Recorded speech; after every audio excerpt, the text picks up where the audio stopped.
한 달 저희는 왕중왕이라고 하는 주제로 이스라엘의 왕정 시대에 관한 역사를 통해서 하나님께서 우리에게 주시는 말씀을 같이 나누고 있습니다. 우리는 인생을 살면서 누구나 또 왕을 모시고 살아가게 됩니다. 무엇인가가 우리의 삶을 주관하고 이끌게 되지요. 무엇이 우리의 삶을 주관하고 이끄냐에 따라서 우리의 삶은 달라지게 되어 있습니다. 특별히 지난 시간에 저희가 사사기의 마지막 절을 함께 읽었는데요. 그 당시에는 왕이 없었다. 그리고 사람들이 자기의 소견에 따라 옳은 대로 행하였다라고 하는 기록으로 사사기 말씀이 끝이 나는 걸 보게 됩니다. 이스라엘에 왕이 없었다. 이 말에는 이 두 가지의 의미가 있습니다. 첫 번째 정치적인 의미로는 당시에 이스라엘은 부족 국가였습니다. 왕정 국가가 아니었기 때문에 그때의 이스라엘에 왕이 없으므로 라고 하는 이 표현은 정치적으로 부족 국가였던 당시의 모습을 설명하고 있는 것입니다.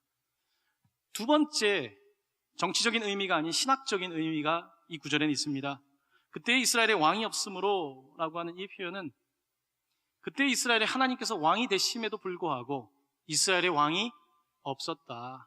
그들이 하나님의 자리를 사이드로 몰아놓고 왕이 없었기 때문에 사람이 각기 자기의 소견대로 옳은 대로 행했다라고 기록을 하고 있습니다.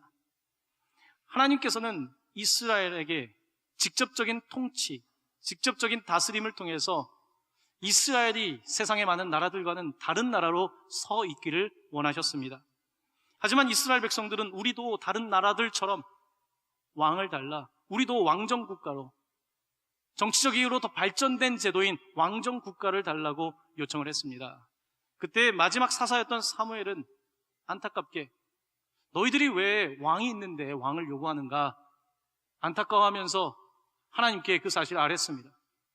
하나님께서는 사무엘에게 그들이 너를 버리는 것이 아니라 나를 버리는 것이다. 하지만 내가 이번에 그들의 말을 수용해서 우리가 왕을 뽑겠다라고 말씀을 하셨습니다. 그때 처음으로 세워진 왕이 바로 사울 왕입니다. 이스라엘의 첫 번째 왕이지요. 성경에는 이스라엘 첫 번째 왕인 사울에 관해서 이렇게 사무엘상 9장 2절에서 묘사하고 있습니다. 기스에게 아들이 있으니 그의 이름은 사울이요 준수한 소년이라 이스라엘 자손 중에 그보다 더 준수한 자가 없고 키는 모든 백성보다 어깨 위만큼 더 컸더라. 사울이라고 하는 사람이 아주 준수한 사람이었고 겉으로 봐도 그리고 그의 하는 품행도 괜찮았던 사람입니다. 특별히 그는 키가 아주 컸던 사람이라고 기록을 하고 있습니다. 그런데 성경을 읽다 보면 이 사울에 대한 묘사에서 우리는 그의 외적인 모습에 관해서 성경이 자세하게 기록하고 있는 것을 보게 됩니다. 특별히 그의 키에 관해서, 그의 신체적 조건에 관해서 성경은 계속해서 언급하고 있습니다. 당시에 전쟁에 나가서 왕이 신체적으로 너무 조건이 연약하면 상대방을 위협할 수 없기 때문에 이왕이라면 왕이 신체적 조건이 좋고 키가 좋으면 골리앗처럼 키가 크면 상대방을 위협할 수 있기 때문에 좋았겠지요. 그런 면에 있어서 사울은 외적으로 충분한 조건을 가진 사람이었습니다.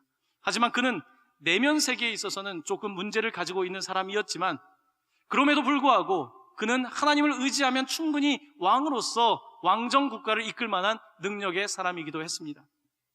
당시 왕을 뽑는 과정에 대해서는 사무엘 때 이렇게 기록되어 있습니다. 각 지파별로 1000명씩의 남자들을 선택하게 되고 그들 가운데 제비를 뽑는데 12지파 가운데 베냐민 지파가 뽑히게 되었고 베냐민 지파의 기스의 집에 있는 아들인 사울이 뽑히게 된 겁니다.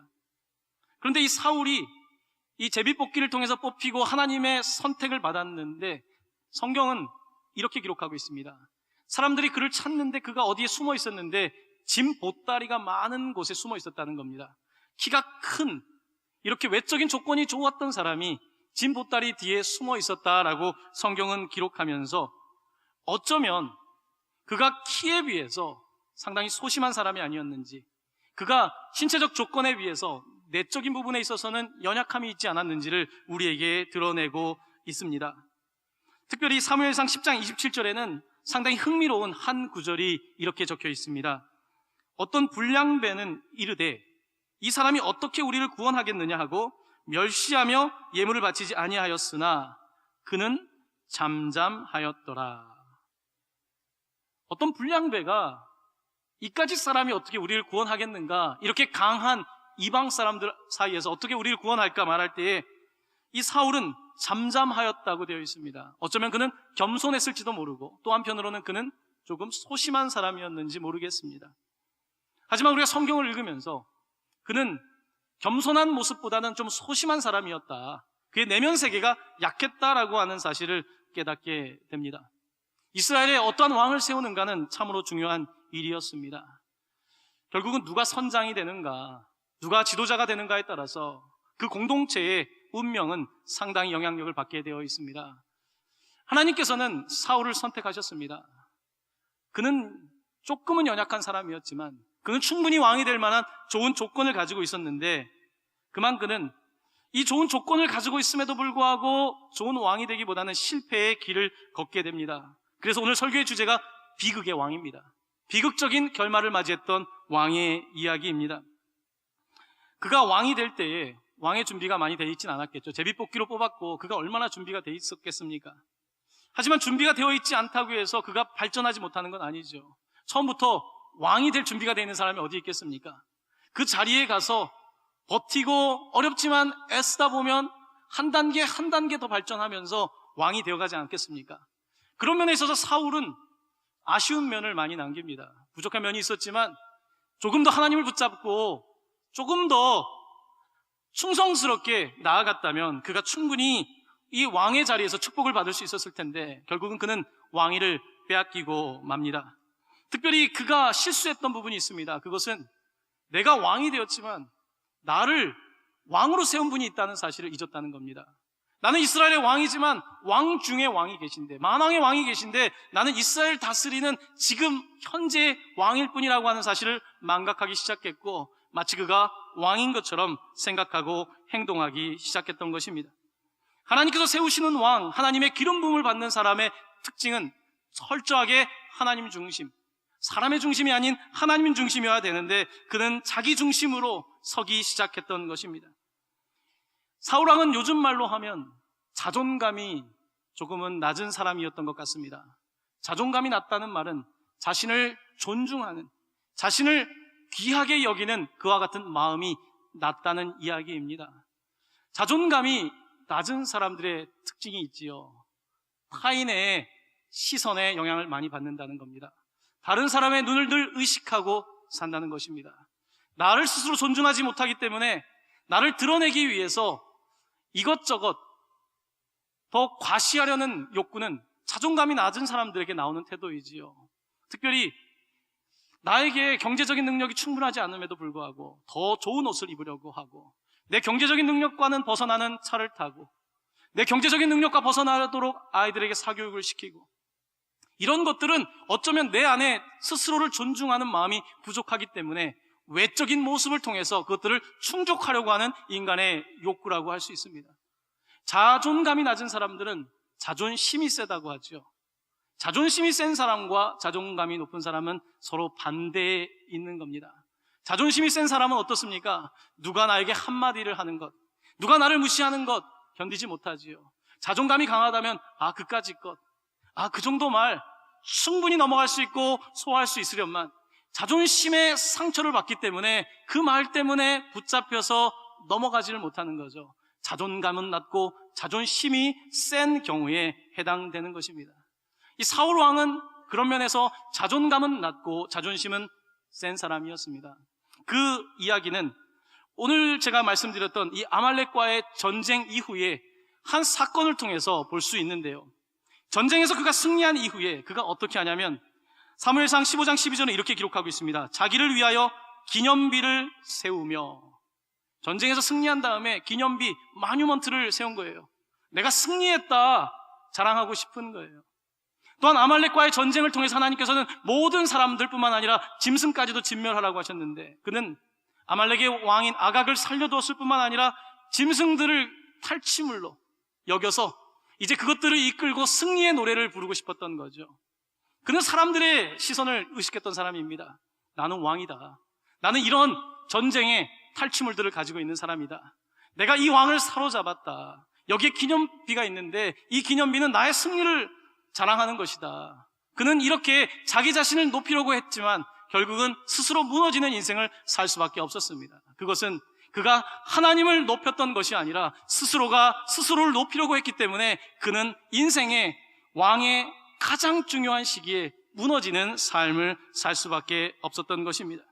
사무엘은 이 사울에게 와서 이렇게 하나님의 말씀으로 도전을 합니다. 사무엘상 15장 22절 23절인데요. 우리 한번 화면을 보면서 한 목소리로 봉독합니다. 여호와께서 번제와 다른 제사를 그의 목소리를 청종하는 것을 좋아하심같이 좋아하시겠나이까? 순종이 제사보다 낫고 듣는 것이 순양의 기름보다 나으니 이는 거역하는 것은 점치는 것과 같고 완고한 것은 사신 우상에게 절하는 것과 같음이라. 사울은 뼈아픈 이야기를 합니다.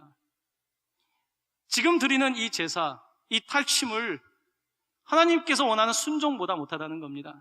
그리고 하나님의 뜻을 거역하는 것은 하나 별거 아닌 거 거역한 것 같지만 이것은 점집에 간 것과 같다. 점치는 것과 같다.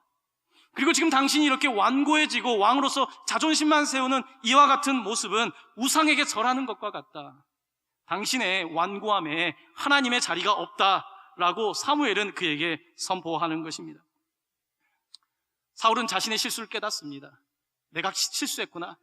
깨닫지만 이미 때는 늦었습니다. 사울은 사무엘에게 이렇게 말을 합니다. 사무엘상 15장 24절입니다. 내가 백성을 두려워하여 그들의 말을 청종하였음이니이다. 그가 스스로 인정합니다. 내가 하나님을 두려워하는 것이 아니라 내가 백성을 두려워해서 지금 이와 같은 일을 하고 있습니다. 사울은 참 자존감이 낮은 사람이었습니다. 그럴 필요가 없었던 사람인데 그렇게 키가 크고 왕으로 뽑히고 준수한 사람이었던 그가 사람들의 압박을 견디지 못하게 되고 백성을 두려워하게 되고 하나님의 말씀을 청종하지 않게 될 때에 그는 무너지고 말았던 것입니다. 하나님께서 그를 선택하셨을 때는 그가 최고이기 때문만은 아니었습니다. 그 당시에 그의 모습은 왕이 될 만했기 때문에 하나님은 그를 선택하셨는데 그는 스스로가 몰락의 길을 선택하고 만 것입니다. 사무엘상 15장 17절은 이렇게 기록하고 있습니다. 사무엘이 이르되 왕이 스스로 작게 여길 그때에 이스라엘 지파의 머리가 되지 아니하셨나이까? 여호와께서 왕에게 기름을 부어 이스라엘 왕으로 삼으시고. 사무엘은 당신조차도 스스로 작게 여길 때에, 당신이 그렇게 키는 컸지만 작았을 때에 하나님께서 당신을 왕으로 선택하신 것인데, 그렇다고 한다면 당신의 약함을 인정하고 하나님을 팔로우했다면, 하나님을 따라갔다면 리더로 설 수 있었을 텐데 이와 같은 실수를 하게 되는 그의 모습에 대하여 꾸짖고 있는 것입니다. 그는 하나님 앞에서 자존심을 내세웠습니다. 그의 자존심이 무슨 소용이 있겠습니까? 건강한 자존감이 없다는 것, 자기 존중감이 없다는 것은 삶의 고비마다 문제가 되곤 합니다. 자기를 존중하는 마음이 없기 때문에 설 것 같으면 넘어지고 일어날 것 같으면 또 주저앉고 이런 일들이 반복되는 것을 보게 됩니다. 특별히 이 자존감이라고 하는 것은요, 어떤 외적인 데이터와 관련이 있습니다. 쉽게 이야기하면 학력이라든지 경제력, 사회적 지위, 아니면 사람들이 나의 외모에 대해서 평가하는 이와 같은 객관적으로 보이는 것들이 우리의 자존감과 관련이 있습니다.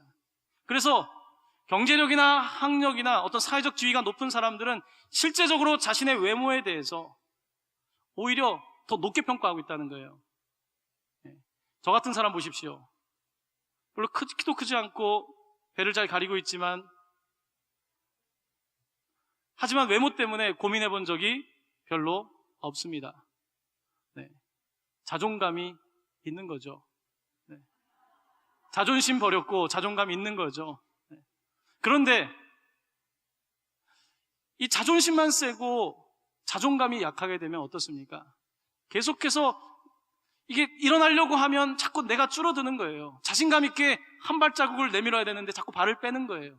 발을 빼면서 정도로 가지 않고 자꾸 다른 길을 찾는 거죠. 더 쉬운 길을 찾고 겉으로 과시할 수 있는 방법을 찾아내는 거죠. 이것이 자존감이 낮고 자존심이 센 사람의 모습입니다. 하지만 자존감이라고 하는 것은 단지 학력, 경제력, 사회적 지위라든지 이런 외적인 조건에 의해서 결정되는 것은 아닙니다. 만약에 그런 것들에 의해서 결정된다고 한다면 자존감이 낮을 수밖에 없는 가정 환경에서 자란 사람들은 성공하지 못하고 실패할 수밖에 없지 않겠습니까? 그렇지 않지요. 이 자존감이라고 하는 것의 근본은 어디에서 오겠습니까? 내가 나를 존중히 여기는 마음은 어디에서 오겠습니까?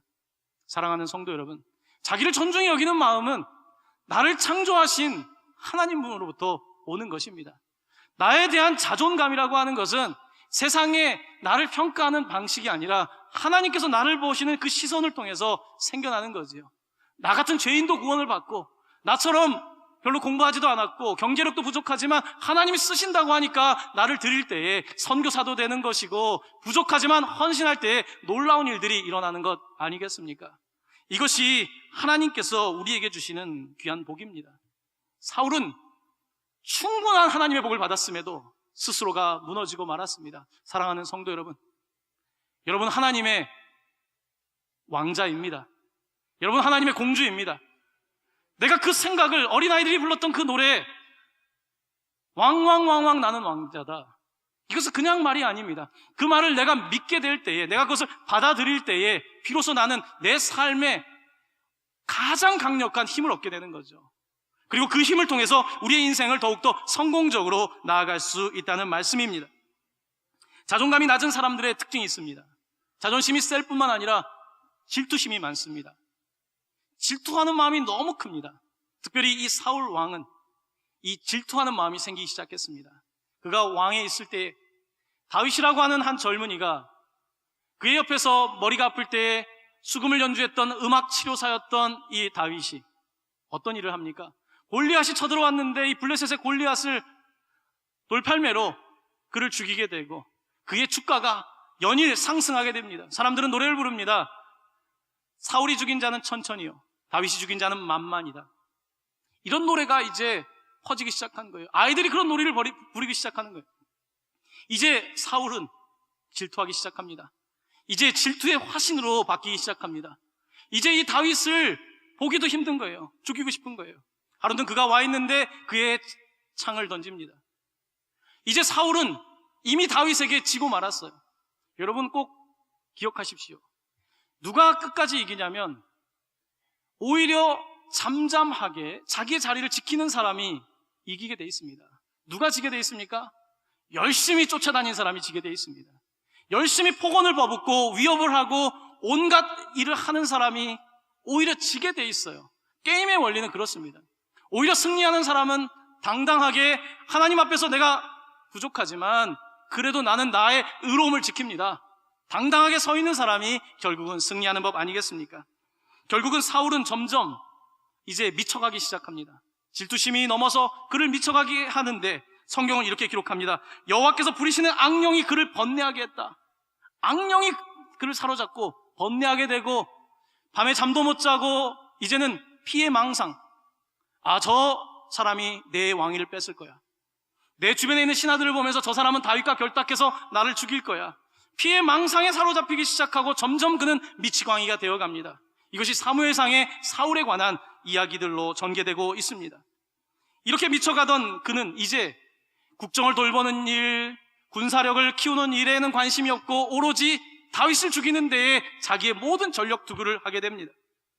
이곳저곳을 찾아다니는데 엔게디라고 하는 광야에 이제 사울이 다윗을 찾으러 갑니다. 근데 그때 이 사울 왕이 용변을 보기 위해서 한 동굴에 들어가는 일이 있습니다. 그때 다윗이 절호의 기회를 맞이했죠. 이제 용변을 보러 동굴에 들어간 그를 들어가서 자기의 군사들과 함께 죽이면 끝나는 일인데 그는 그때에도 하나님 중심이었기 때문에 여호와께 기름을 받은 왕을 내 손으로 죽이지 못하고 그의 옷자락 한 켠만 잘라서 가지고 갑니다. 그때 다윗은 이렇게 고백을 합니다. 사무엘상 24장 10절 말씀인데요, 우리 한번 화면을 보면서 같이 한 목소리로 봉독합니다. 오늘 여호와께서 굴에서 왕을 내 손에 넘기신 것을 아셨을 것이니이다.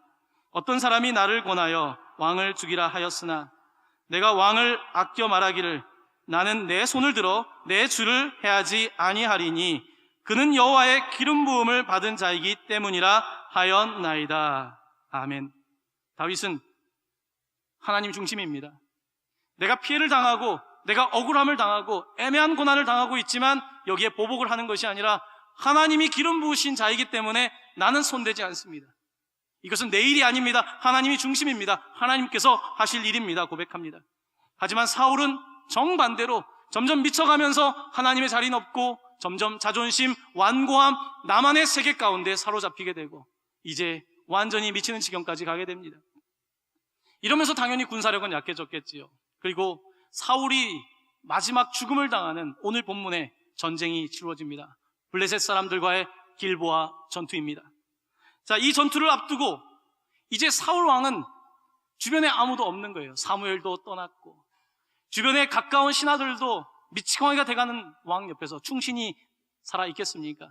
이제 아무도 없이 혼자 남아있는 그는 드디어 가지 말아야 될 마지막 거기까지 가게 됩니다. 성경은 그가 신접한 여인을 찾아갔다고 기록하고 있습니다. 신접한 여인, 영매를 찾아간 거지요. 영적인 매매를 하는 사람, 영적인 것을 가지고 물질을 취득하는 사람에게 찾아가서, 신접한 여인에게 찾아가서 결국은 그녀에게 나를 위해서 빌어달라 이렇게 말을 합니다. 사무엘상 28장 6절에서 7절입니다. 사울이 여호와께 묻자오되 여호와께서 꿈으로도 우림으로도 선지자로도 그에게 대답하지 아니하므로 사울이 그의 신하들에게 이르되 나를 위하여 신접한 여인을 찾으라. 이것이 점점 미치광이가 되어가는 사울의 모습이었습니다. 그의 마지막 전투에서 오늘 읽었던 31장 4절은 이렇게 기록되어 있습니다. 우리 한번 한 목소리로 봉독합니다. 그가 무기를 든 자에게 이르되 내 칼을 빼어 그곳으로 나를 찌르라. 할례 받지 않은 자들이 와서 나를 찌르고 모욕할까 두려워하노라. 하나 무기를 든 자가 심히 두려워하여 감히 행하지 아니하는지라. 이에 사울이 자기의 칼을 뽑아서 그 위에 엎드려지매. 이스라엘의 첫 번째 왕, 그는 비극의 왕이었습니다. 그는 마지막으로 할례 받지 않은 사람에게 죽을 바에는 나 스스로 죽겠다. 그는 목숨을 끊습니다. 왕의 마지막 자존심을 지키는 장면입니다. 길보아에서 이 전쟁에서 그는 모든 아들들과 함께 그의 사람들이 모두 전멸하는 그와 같은 일을 겪게 됩니다. 하지만 그의 마지막 이 결말은 이미 예견되어 있었습니다. 하나님의 자리가 밀려나기 시작할 때부터 이미 그의 미래는 예견되어 있었고 그는 당연한 결과인 비극의 왕으로 종말을 맞이하고 말았습니다. 저는 사울에 대한 이야기를 읽을 때마다 인간적으로 안타까운 마음을 느낍니다. 괜찮은 사람이었는데 차라리 그가 평범한 사람이었으면 좋았을 텐데 그가 왕으로 선택되어서 참 비극적인 인생을 살았다라는 생각이 듭니다. 여러분, 어떤 높은 지위에 올라간다는 것, 지도자의 자리에 선다는 것은 상당한 압박 아니겠습니까? 한 나라의 대통령이 된다는 것은 어떤 뜻입니까? 절반은 날 좋아하지만 절반은 나를 싫어한다. 싫어하는 정도입니까? 네. 악수도 안 하지 않습니까? 네. 눈도 안 마주치지 않습니까? 지도자가 된다는 것은 어쩌면 그런 의미일지 모릅니다. 사울은 왕입니다. 내가 절반이 날 싫어할 때, 사람들이 나에 관해서 그런 이야기를 할 때 도대체 나는 어디에 가서 하소연해야 됩니까? 사울은 절반의 지지를 세상에서 사람들에게 얻을 것이 아니라 하나님에게서 얻었어야 했습니다. 그가 힘들 때, 혼자일 때, 외로울 때, 누구도 나를 이해해주지 않을 때 그는 하나님의 손을 붙잡았어야 되는데 그는 하나님의 손을 붙잡기보다는 사람들의 웅성거림을 듣다 보니까 그 웅성거림이 그에게 들어와서 그를 번뇌하게 하고 그를 미치광이가 되게 했던 것입니다. 우리의 인생도 마찬가지입니다. 하나님께서 우리를 부르실 때에 하나님께서는 내가 처음부터 준비된 사람이 아니라 아직은 부족하지만 하나님을 붙잡으면 그 일을 감당할 수 있기에 그 역할을 주신 것입니다. 그때 내가 그 압력을 견디지 못하고 너무 쉬운 방법을 찾기 시작하면, 갓길을 찾기 시작하면 중심에서부터 멀어지게 될 것이고, 그렇게 되면 하나님의 영광이 아니라 내 자존심만 부리는 인생으로 전락되게 된다는 말씀입니다. 사랑하는 성도 여러분, 여러분의 삶의 중심에는 누가 있습니까? 여러분의 삶을 운전하고 있는 그것은, 아니면 어떤 인격체는 무엇입니까? 무엇이 여러분을 이끌고 있습니까? 어떤 사람은 과거에 들었던 과거의 소리에 의해서 정신질환에 끌려다니면서 그 과거의 사건이 자기를 운전하기도 합니다. 어떤 사람은 나를 과장해서 내 자존감이 낮기 때문에 끊임없이 사치하고 무언가를 사고 그러므로 말미암아 내 인생을 충족시키려고 합니다. 다양한 사람들은 다양한 모습으로 자신의 인생을 운전하고 있습니다. 하지만 어떠한 인생을 살아가든지 우리가 도달하는 결론은 왕이 없으면 각자가 소견에 좋은 대로 살아갈 뿐 진정한 평화가 없다는 말씀입니다. 사랑하는 성도 여러분, 우리 하나님께서 왕 되십니다. 하나님께서 왕 중에 왕 되십니다. 그가 주 중에 주가 되십니다. 그분을 우리 삶의 주인으로 왕으로 모시고 살아갈 때에 부족한 것 같지만 부족하지 않습니다. 힘겹지만 감당할 수 있습니다. 하나님께서 여러분들에게 그와 같은 능력이 되어주시기 때문입니다. 시편 42편 11절 말씀을 마지막으로 여러분에게 봉독해 드립니다. 내 영혼아, 내가 어찌하여 낙심하며 어찌하여 내 속에서 불안해하는가? 너는 하나님께 소망을 두라. 그가 나타나 도우심으로 말미암아 내 하나님을 여전히 찬송하리로다. 아멘. 함께 기도드리겠습니다.